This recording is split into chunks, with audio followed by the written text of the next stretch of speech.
小友的法器倒是别致，我竟无法催动。哎，道长请慢。喏，你瞧，真是奇怪，竟不含半点灵力波动。小友，可愿与我一同上山？上山？意思是管饭？管不止管饭，或许还可学2手傍身的活计。管饭就行。我穿越过来饿好几天了。成交。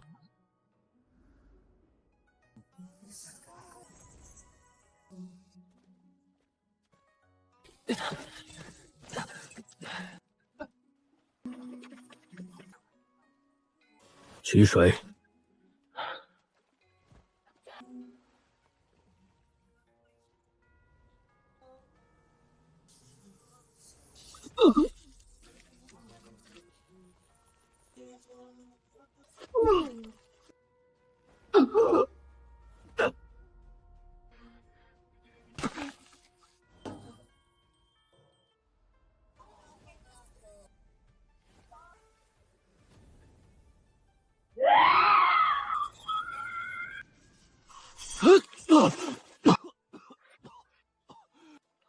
师傅，这执念未散，借着水影拉人替命罢了。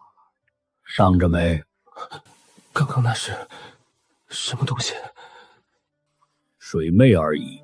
积年阴晦混着残魂，借水影惑人做替身。你气血虚浮，神魂被定，又恰逢气运低迷，最易被这等阴物趁虚而入。他未必专门盯你，只是你路过，他便伸手了。水鬼找替身，哥们儿不是刚死过一次吗？扶他起来，此物是那水魅阴气凝聚所化，也算有点用处。倒是你遇袭而不乱，经取却未失魂。方才那铃声你听到了吧？这惊魂铃非力破凶煞近身不明，他能响，说明那水魅已有了些气候。你能在其偷袭之下魂不离身，只被拽个趔趄，除了贫道及时出手，你自身似乎也……道长方才用的是符，小术而已，一张净碎符。走了，天色不早，早些回观。那珠子怨气已散，不过一顽石，带回关里磨粉合药，或是埋入院中桃树下皆可。怕他便是索命厉鬼，用对了，便是一味良药。这话倒有些门路。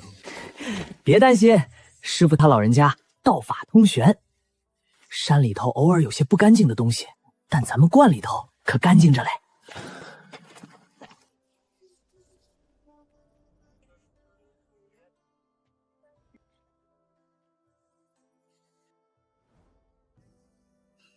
这老道总不至于缠我身子，利用我修炼什么邪法？爸，自己吓自己。既然对方先前出手相救，想来应该也不是歹人。只是，真要出家当道士了吗？会扫地吗？会。会挑水？可以学。叫什么名字？沈辉。且进来吧。明日开始，寅时3刻起身见树，午时正刻操行早课。是。松月主明，一踏清幽通物外，云卧衣裳，半生潇洒祭林泉。横批清风入庙。好像有点意思。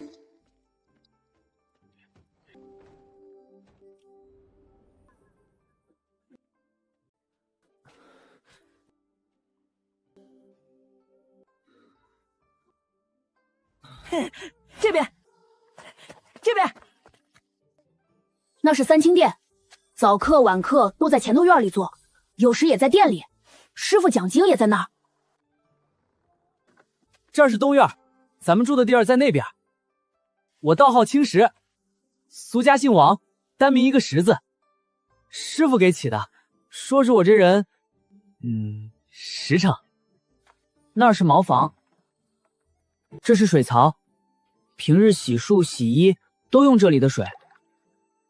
若要热水，便得自己去灶房烧了。你就住这儿，被褥我晚些给你抱来。别嫌弃，虽简陋些，却总归比破庙强。道长哪里话？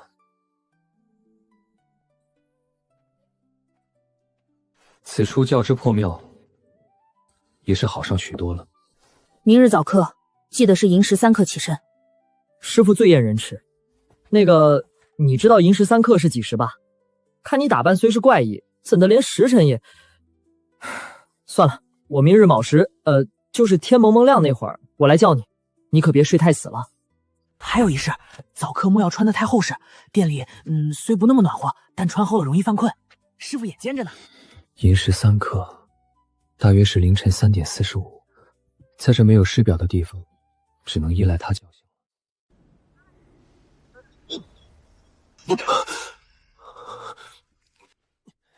撒钱包的远光鬼，过去已是彼岸，再想无益。生产力低下，生活艰辛是常态。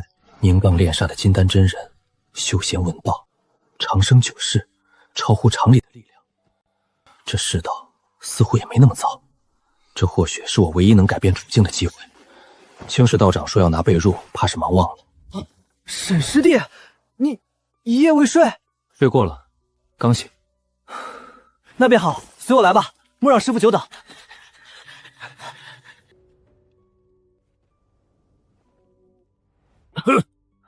今日早课诵清净经3遍，新来的且听着。夫道者，有清有浊，有动有静。天清地浊，天动地静。降本流末而生万物。清者浊之源，动者静之基。人能常清静，天地悉皆归。不是说修道炼气吗？怎的先念起经来了？而且这字我一个都不认识。今日早课毕，尔等自去用斋。沈回，暂留片刻。你入我观中，尚未行拜师之礼。按规矩，未行礼前，只能算作居客，不可传抓诵经读书，做些杂事。节操算什么？这时候不赶紧抱大腿，脑子才有坑。弟子沈回，愿拜入师尊门下，恳请师尊收录。你倒是有几分机灵。也罢，既如此，有几件事须得先行告知于你。本观名为清风观，我这一脉虽出家住关奉道修行，却非那等断绝尘缘苦熬清修的路数。只要合乎礼立人劳，娶妻生子，皆无不可。酒肉之戒全无也谈不上，但亦不算严苛。原来可以结婚生子啊，那没事了，这道得修。我道号继承，俗家姓名久已不用，自不必提。本派源流可溯至青城，而今传承到我已是第9代了。此乃我派开山祖师云路真人，祖师出身青城，乃是有道真修，由善炼起御物。想当年，一手飞剑之术也是无布天下。既入我门，便须得有道号。我观你神思清越，命理玄奇，眉宇间自有几分超然物外之态，便唤作清玄吧，取清净为本，玄妙为用之意。谢师尊赐号。清玄这俩字也没咂摸出什么味儿来。曾在空门中待过。师尊慧眼，弟子无父无母，自幼漂泊。前2年为了一口饭吃，曾寻了座小庙，求了个挂3剃度的机会。当了阵子假和尚，混几坛斋饭。后来庙里也艰难，便又出来了。兵灾四起，世道纷乱，妖鬼横行，黎民多奸。为了活命，些许变通亦是无奈之举。你能直言不讳，甚好。然今日你既拜入我清风观门下，有些规矩便须牢记于心。门规不多，只3戒，你须谨守。1戒滥杀无辜，修行之人须操持本心，切不可恃强凌弱，枉害生灵。2戒是非不分，遇事当明辨曲直，不可趋炎附势，亦不可偏听偏信，失了公心。3戒贪财好色，财帛女色，人之所欲，但须取之有道，持之有度，用之有方，不可沉溺其中，迷了心窍，坏了修行。这3戒听似寻常，但在妖鬼横行的乱世，坚守如一才是最难的。弟子沈回，必当谨遵师命，严守3戒，若有违背，天诛地灭。起来吧。长兴啊，弟子在。你入门最早，根基也算扎实。自今日起，便由你来教导清玄引气之法。有劳大师兄。你可识字？回师尊，识得一些，但认得不全，许多字只知其形，不知其意，更谈不上书写。两个世界的文字虽有相似，差异却也不小，绝不能露出马脚。静明，师傅，你心细耐性，字也写得端正，清玄识文断字、熟悉经文之事，便交给你了。弟子遵命。清玄师弟，日后若有文字上的疑难，可随时来问我。多谢师姐。好了，各自去吧。清玄，今日便先随你大师兄和二师姐熟悉，明日卯时依旧前往诚心殿早课。是师傅。清玄师弟，我是你四师姐，道号静慧。你当真做过假和尚吗？我是你三师兄，清逸。这是大师兄、二师姐，还有五师弟，以后便是一家人了。师弟，既入了门，就好好修行。师傅他老人家看着随和，功课上可从不含糊。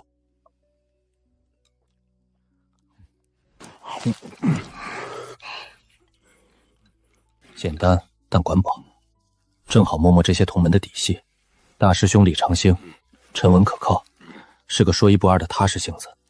二师姐静明，听说她是众弟子中修为最高、道法最精深的一个。三师兄清逸，温润如玉，倒像个书生公子。小师弟，你快说说，你之前当那个假和尚的时候，是不是也得天天敲木鱼念经啊？师弟，多吃些。多谢五师兄。这几个师兄师姐虽身粗布道袍，却个个形貌绮丽，气质绝佳。这道观里的人都不简单。二师姐、三师兄、五师兄，快跟上！这个时节，山里的酸枣和野柿子正好，去晚了可就被鸟雀啄光了。四师姐，你慢些，莫急，当心路滑。清玄师弟，你刚入门，今日便不用随他们去了，随我来。我先教你入门引气之法，听大师兄安排。修行之时，首重引气，此乃炼气根本之法，须先熟知人体经脉穴位，导引天地灵气入体，淬炼筋骨脏腑。你需静心感悟，切莫贪功冒进，更不可心生急躁。师兄，常人多久能练成？许多人数月乃至1年半载，方能出生气感，乃是常事。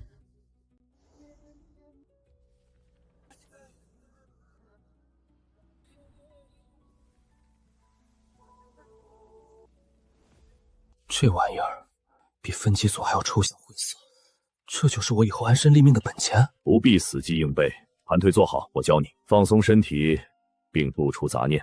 闭上眼。早饭的轻舟好像太稀了，这引气诀的插图画的真糙。舌底上棍，一手丹田，以内视之法去找那虚无缥缈的气感。气感出生时，丹田微暖，如异形皮肉之间。这初入定境，这才几息的时间。小师弟他这才多久？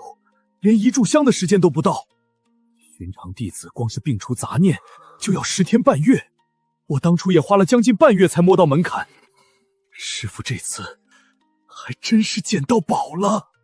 意识异常清晰，这就是入定吗？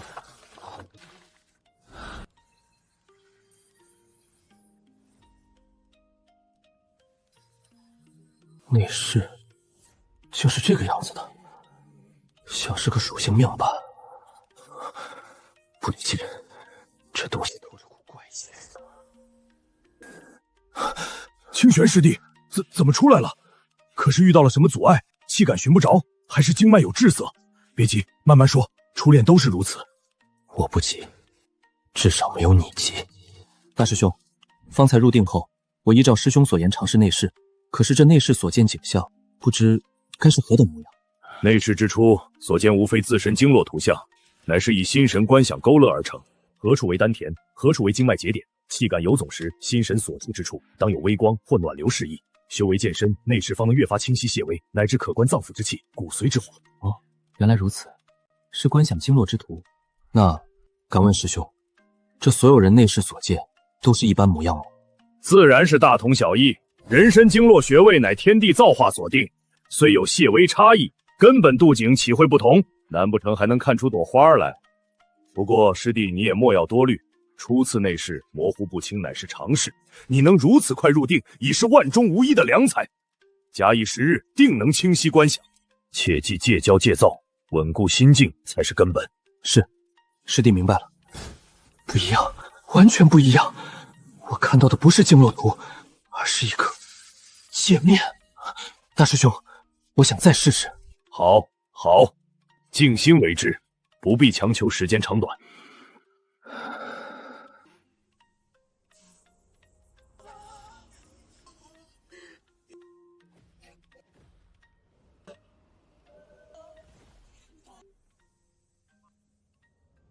果然，这东西真的存在。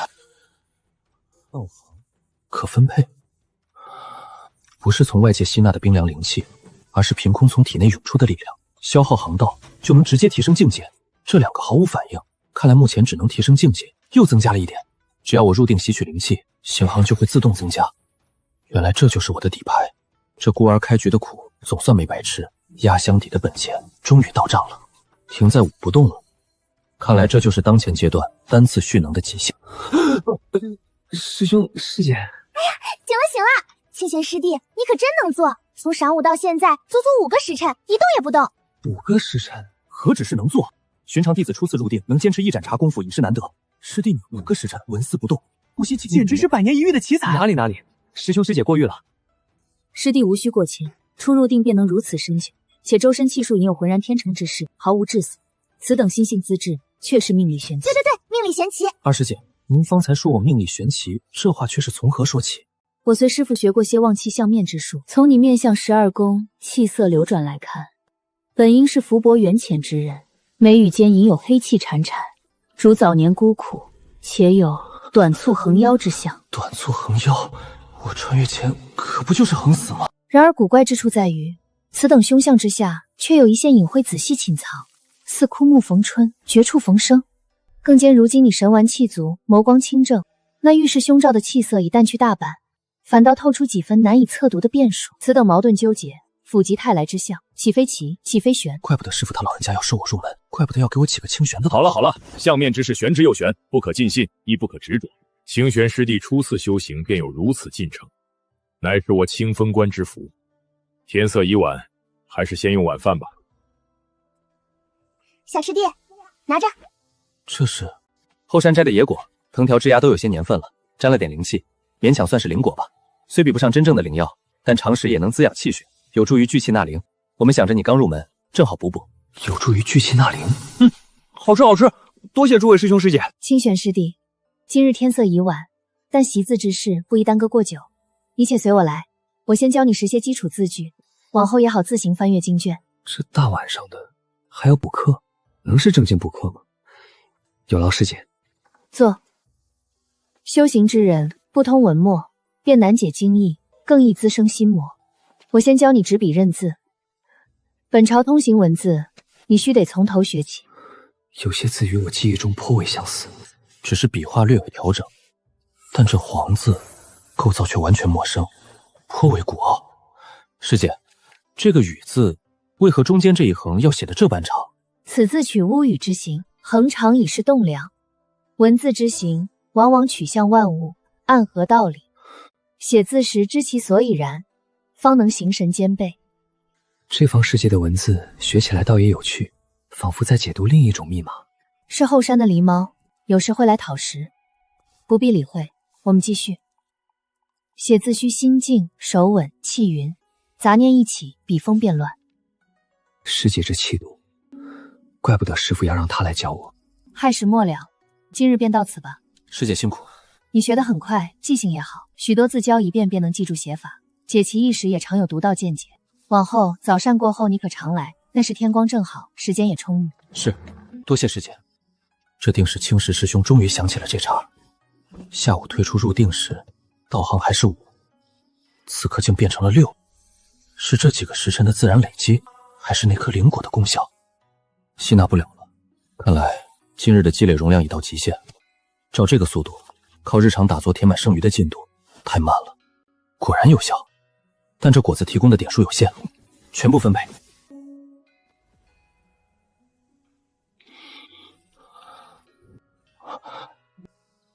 10000点，按我以前一天攒5点的速度，岂不是要熬上好几年？才2、3个时辰就攒了5点，是突破后效率变高了，还是新一天的上限刷新了？照这个速度，只要勤修不辍，10000点也不是遥不可及。今日早课后，必须摸清这修真界的境界划分，还有怎么搞到修炼资源。这里的太阳升得可真早。清玄师弟，你起得可真早，昨夜睡得可好？多谢师姐关心，睡得挺好。原来门口那床棉被是四师姐拿给我的。昨今日仍诵清净经，大道无形，生育天地。这是天人能常清净，天地悉皆归。自因与自行终于印证上了，你才是死记硬背。四师姐，师父不用早饭吗？师父他老人家修为精深，早已辟谷啦。辟谷？辟谷知道吗？就是餐风饮露，不食人间烟火。祖师云路真人飞剑独步天下，餐风饮露，飞剑独步，这才是真正的仙人。我必须尽快弄清楚这修行的境界到底是怎么划分的。各位师兄师姐，师弟初来乍到，实在懵懂，不知这修行之路究竟是如何划分的。这个我知道，引气入体之后便是构道筑基，就像盖房子要打地基一样，道基越稳固，以后成就越高。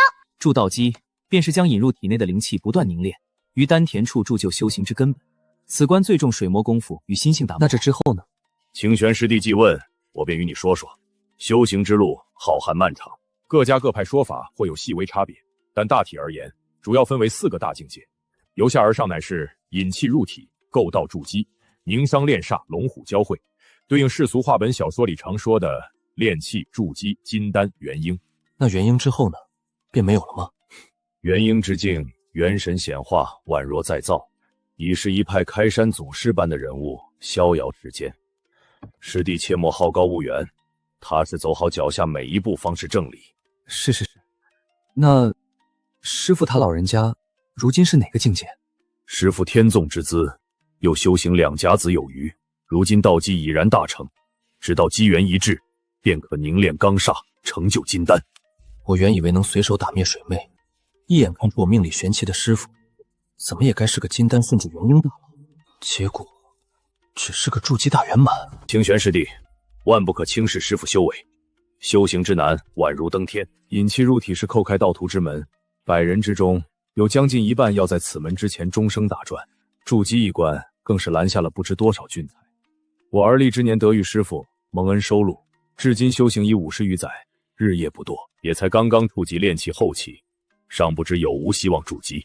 50余载，大师兄，敢问您今年高寿？虚度光阴，80有6了。86，看起来像36。这修道驻颜的效果未免也太夸张了。你二师姐天资卓绝，入门仅20载便已摸到筑基门槛，乃是我清风光100年来的第1人。我入门15载，资质平平，如今仍在炼气中期徘徊，倒让师弟见笑了。我也是15年前和青翼师兄一起入门的，如今也是炼气中期，今年28了。把嘴里东西咽干净再说话。我入门最晚，12年前被大师兄从山外捡回来的，资质愚钝，直到去年才总算感应到契机，如今还在炼气初期摸索。莫要妄自菲薄，修行本就艰难，你能入境便已胜过无数人了。二师姐20年摸到筑基已是天才，五师兄11年才堪堪入境，那我呢？一夜之间引气入体，这间接的事必须死死烂在肚子里。修行之事，内不欺己，外不欺人，心念通达，方能感应天地。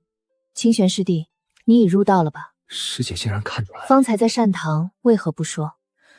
是怕青石师弟听了心生不忿。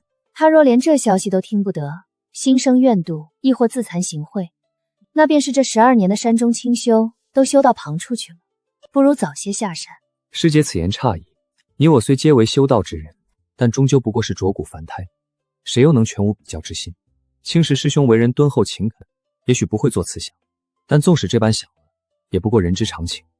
毕竟，凭什么旁人就能轻易得到自己苦求不得的东西？你能如此想，倒是难得。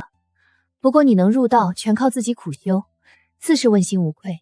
昨夜想必是一夜未眠，全在打坐炼气吧。这份情门已胜过许多人，便是我，若无必要，也不会彻夜打坐。主因好逸厌劳，乃人之本性。惭愧，一夜未眠是真，但勤勉二字实在当不起。我这修为3分靠天赋，97分全靠开瓜加点吃果子。师姐过誉，我这点微末禁忌实在是不值一炫。修行本是水抹功夫，日久方见人心。你能如此想，便再好不过了。修行路上最忌心浮气躁，多少人见旁征进境神速，自己却原地踏步，便自暴自弃，心魔丛生。你当引以为戒。焦虑、自暴自弃。作为一个经历过现代社会毒打的老油条，我的心态稳如老狗。崩是不可能崩的，这辈子都不可能崩。师傅都说了，20年不过弹指一挥间，我这才修了几天。修仙嘛，讲究个缘分，强求不得。修仙图个什么？不就图个逍遥自在？头顶有片瓦，肚里有口饭，就算最后只能活个几十年，也无伤大雅。放心吧，师姐，我看得很开，便是此生寿不过百也无妨。看得开便好，继续习字吧。今日将这篇注释完。好，师姐，今日习字完毕，我先回去了。去吧。果然，境界突破后，每日打坐的道上限从5、6点提升到了10点。若只靠苦修，10000年不到3年。若能寻得灵果之类的外物辅助，时间还能更短，不到3年便能筑基。老朽苦修50余年，仍在炼气后期徘徊啊。我天纵之资，耗时20年，才摸到筑基门槛。我12年才堪堪入境。同门苦修数10载，我只需不到3年，这速度恐怕已经不能用天赋异禀来形容了。这意味着什么？这意味着我牛逼啊！继续练气。看来今日苦修已达上限，兴许只是寻常天灾。这日子真是慢得让人发慌。不对，这是佛家的。祖师在上，弟子沈回，出来做道。弟子无甚宏图大志，也不想给诸位平添麻烦，就求个最基本的平安顺财。能逍遥自在最好。要是各位祖师爷心情好，手指缝里再露点儿，譬如说走路捡个仙家法宝，修为进入1日千里，偶尔再来个不大不小的机缘，那便更好了。连根香都没有，这清风观还真是穷得坦荡。香火贡品暂时没有，往后一定补上，莫怪莫怪。师姐，师兄，你们这是？清玄师弟，我和我师兄在照看这些运灵草呢，可惜长得都不太好。师弟终于舍得出门走走了。这些是师傅从万春谷求来的。运灵草虽算不得珍贵，但若能成活，其叶片蕴含的灵气也比后山那些野果要精纯许多，于修行颇有裨益。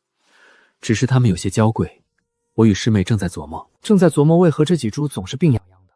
是缺水，还是晒多了，或者土不对？水是每日采自后山的山泉，土是特意从后山温泉边取来的怒土。周遭环境也是按典籍所言，半阴为宜，按理说最是合适。但也或许是这几株草苗本身资质太差，又或者是我们照料时心神不够专注宁静，影响了他们。我可是每天都跟他们说好话呢。说好话有用的话，还用得着什么灵泉日土呢？师兄，这书可否借我一观？这本《百草出录》乃师傅早年游历所得，上面记载了些常见药草的辨识与培育法门，对侍弄这些草木颇有助弊。师弟但看无妨。多谢师兄。这金手指还能这么用，不仅可以加点提升境界，还能直接学会知识。师兄，书中在此草喜阴润，具燥热，若地气驳杂，则易致生机尾介，叶黄而卷。这盆中虽是温泉边的入土，但这陶盆却将地气隔绝在外，时日一久，灵气耗尽，自然后继乏力。对，师弟说的有理，定是这盆子憋着他们了。师弟所言不失为一解，可书中亦云，灵草出植，需盆钵细心养护，我们正是依此而行。这个师兄说的好像也没错，我们确实照着书上做的。盆钵养护确为稳妥之法，但此时盆中润水灵性已衰，若继续困守，恐怕生机更难回转。师弟言之有理，他们的确看着就快不行了。这位新入门的小师弟言之有物，倒并非信口开河。那依师弟之见，该当如何？我也只是胡乱揣测，既然盆养不佳，其一，可将此陶盆底部小心敲裂数处，勾连下方地气，全做过渡。其二，既然此草喜清灵之气，何不直接移栽到温泉源头附近？那里水气氤氲，地势温和，或许正合他意。敲碎陶盆，或移栽源头，这两法颇有巧思。可若是不成，哎呀，师兄，他都这般模样了，试试又何妨？总好过在盆里干等着枯死吧。话虽如此，可师傅他老人家当初嘱托我们仔细照看。可师傅他老人家如今不也照样束手无策？稳妥起见，或可先取一孱弱之物用以试验。好吧，既如此，事不宜迟，我们即刻动身。清玄师弟可要一同去后山温泉边看看？固所愿也。我去拿剑。拿剑？师弟初来，有所不知。后山林深草密，多有狼虫，师妹的一身功夫全在剑上，防备些总是好的。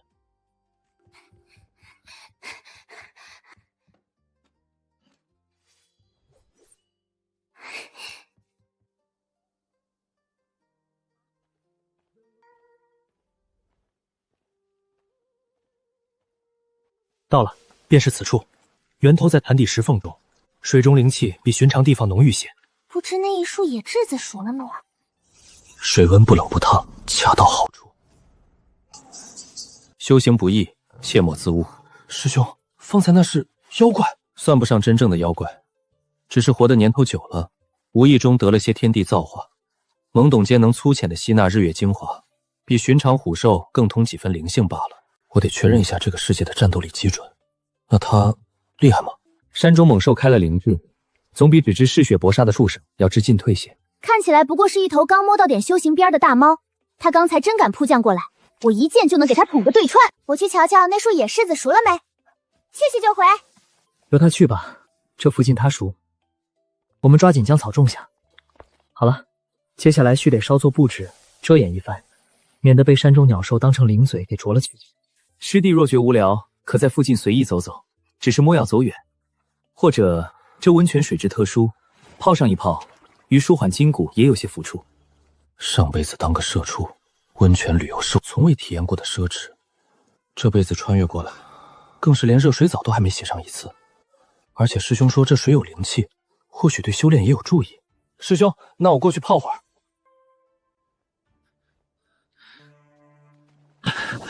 舒服。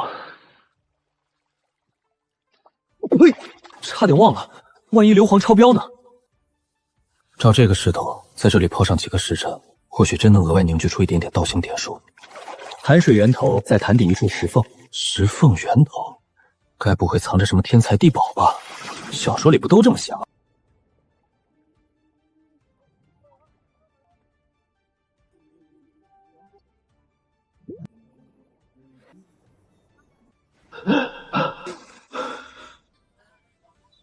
反正坛子不大，绕着游一圈总能找到岸。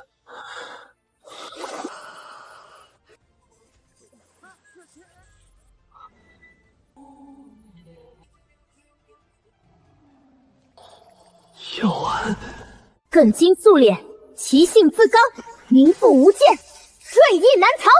四师姐，方才那番话竟是真的！吓死我了！呀，你怎么没穿衣服啊？这不穿着呢吗？多谢师姐救命之恩。嗨，说是救命之恩，你可是我的小师弟呀。真是惊险！若师姐晚来一步，我恐怕已成这猛虎腹中之食了。这山林潜藏的威严远超想象，以后绝不能次次都指望别人救场，还是先乖乖待在观中提升实力要紧。四师姐是炼气中期，我若想达到这水平，即便有道王辅助，估摸着也得将近1年苦功。师姐，你方才用的是什么法术？那剑上的白光好生厉害。算你识货，那个啊叫剑煞。剑煞？没错，准确说是小五行法里头的金金剑煞。怎么样，厉害吧？金主杀法，金金更添锐利。这法术光听名字就知道，是专门用来护道持身的杀法之法。那自己应该也能学吧？你可别小看这门法术，练到高深处，切金断玉只是寻常，斩妖杀鬼也不过等闲，与人斗起法来更是凌厉非常。原来如此，师姐真是厉害。师姐，就是不知这门法术我能不能学啊？当然可以，本门术法只要入了道，根基稳固，都可按自身资质与喜好选修。不过嘛，可不是人人都能练到我这般这般厉害的，得下苦功，还得看有没有那份悟性。莫要自夸，我哪有自夸？就连师傅他老人家都说，我这手金金剑煞已得他3分火候，足可防身御敌了。终究是本性难移，既已殒命，便尘归尘，土归土吧。这火法用来毁尸灭迹，倒真是既环保又高效。师妹，金金剑煞虽利，却不是用来好勇斗狠的。师傅教你此法，是让你护道持身，非是炫耀之资。知道啦，我只是看师弟好奇，才没忍住说了2句大话。喏，尝尝，刚摘的，可甜了。静心凝神10日了，席次打坐，日子虽淡，却也踏实。111点，每日打坐雷打不动10点，剩下的灵果每日1枚，多加6点，加上熬夜多做惨下的5点。照这个速度，1年出头便可达到炼金期，到时候便能尝试习练法术了。小师弟，看好了。化石为烟，方觉后患。修行为本，术法为用。地基不稳，上层修得再漂亮也是危楼。全部分配到境界，好浑厚，又很柔和，就像无数细小的虫蚁在经脉里蠕动，又痒又麻。空气中的土腥味、陈旧的木头味，甚至道袍摩擦皮肤的些微触感，都变得如此清晰。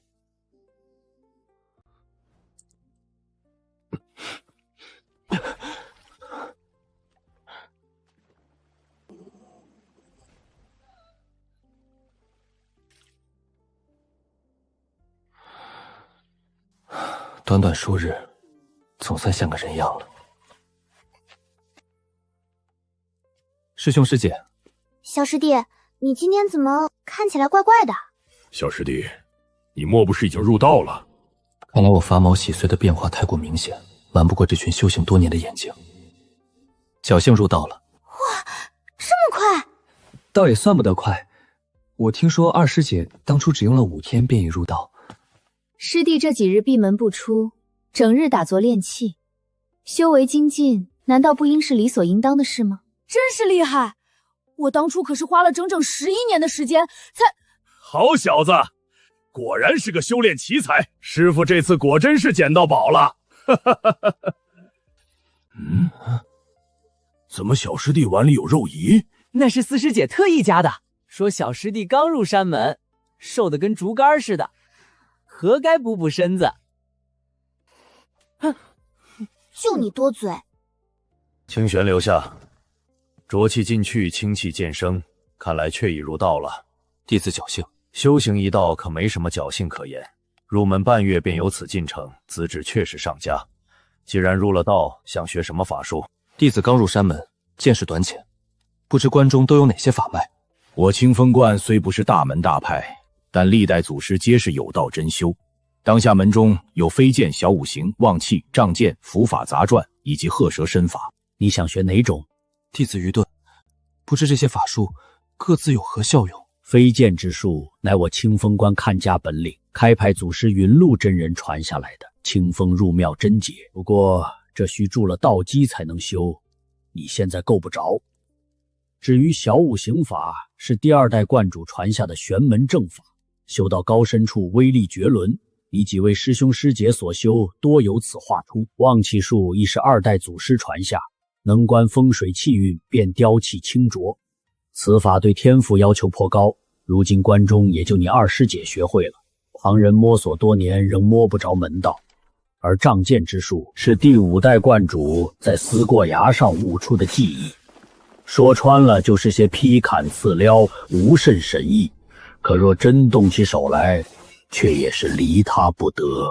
伏法杂传到你师爷第7代观主手里才算大放异彩。至于鹤行、蛇行2门身法，是他老人家看鹤舞蛇行琢磨出来的，一扇闪避，一力突进。飞剑威风，但门槛太高；小五行包罗万象，望气术吃天赋强求不来，仗剑之术平平无奇却实用，伏法身法也各有深秋，我该选哪个？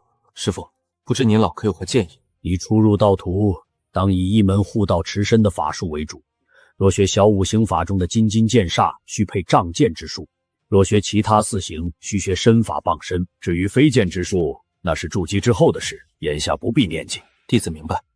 修习法术耗时耗力，但我有界面在，不妨先自行摸索，实在摸不通，等修为上来，直接用道行点数灌进去。师傅，那小五行法是只能学一门，还是都能学？个人资质不同，对五行之气的感应也不同。你大师兄对木行最亲，便专修木行；二师姐水火两清，三师兄独修火行；四师姐瑞金天赋最好，五师兄资质平平，主修之法择一而精，辅修之法量力而行。贪多嚼不烂的道理，你应该明白。原来师兄师姐们是受资质所限。师傅，弟子想先看看那小五行法，瞧瞧哪门适合自己。随我来吧，这是小五行法的抄本，你且拿去看看，不明之处可来问我，或问你师兄师姐。多谢师傅传法。去吧，记住，修行如登山，一步一个脚印，修为越高，登得越高，道行愈深，脚印愈深。是，有了这卷书，先自己琢磨。若是无缘，那就等攒够了道行点上，直接深蓝加点。吸入，再试一次，动了，丹土里的气流真的在回应。控火，看来我与火行有缘。